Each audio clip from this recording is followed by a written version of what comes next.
Hey, it's Will here. Thank you for clicking on this video. Today, as you may know, is World Mental Health Day. And if you know me, if you know my story, you'll know that I have a history of anxiety. So in my late teens, early 20s, had a rough time with anxiety and panic attacks. And I also suffer from SAD, which is seasonal affective disorder, which is a common type of depression which affects roughly 1 in 4 people.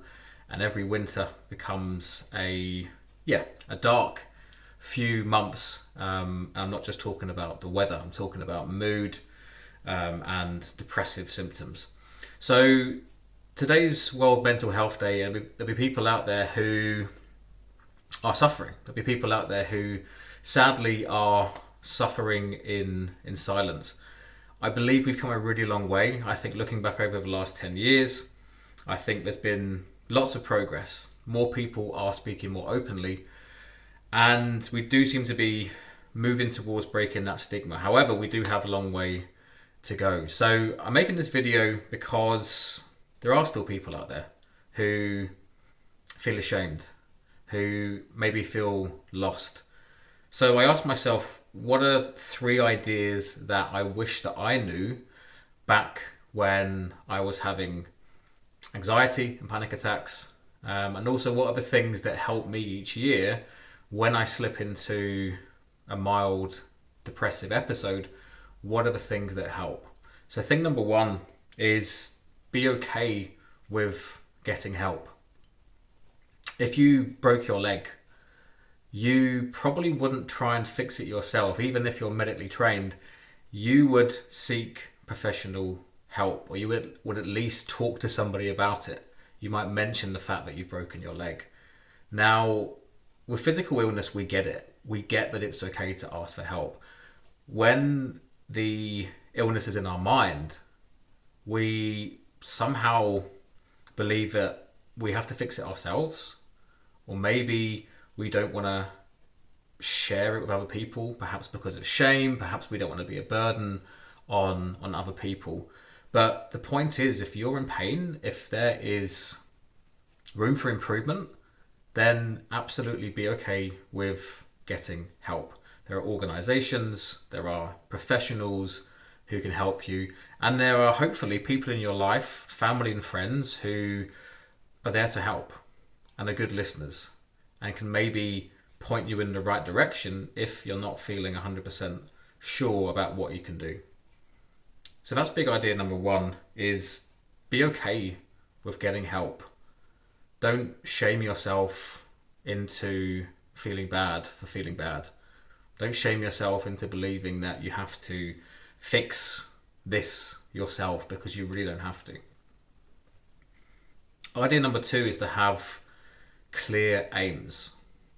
Now, especially with depression, simple tasks can become really difficult. Even showering, getting out of bed, sending emails, they seem like massive mountains that you have to climb.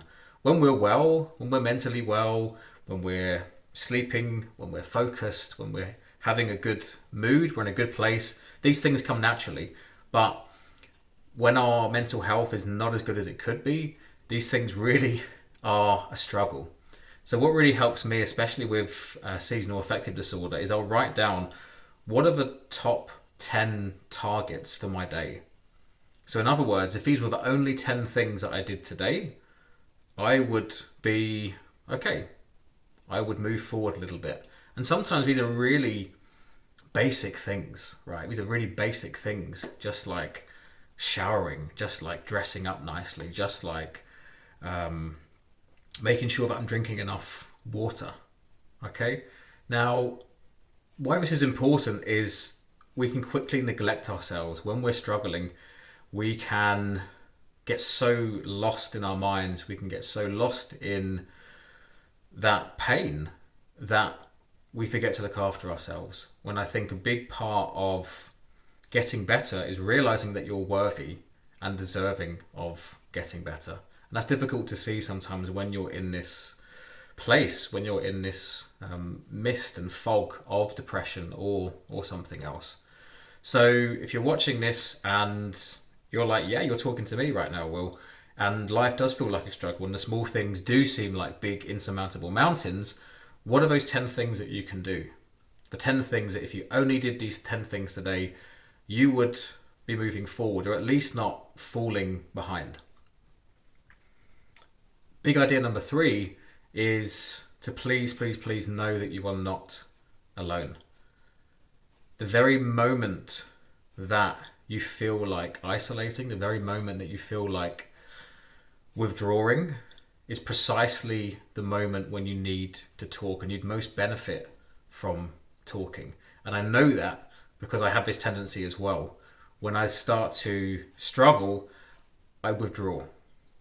When actually what helps is speaking, is talking to someone and reminding myself that I'm not alone. Now, I didn't open up about my anxiety for a couple of years, so I was fighting this battle all by myself. And I had a great friend, who's still a great friend, and we used to go to the pub every Wednesday. So every Wednesday I met with him and we spoke about, the day-to-day stuff.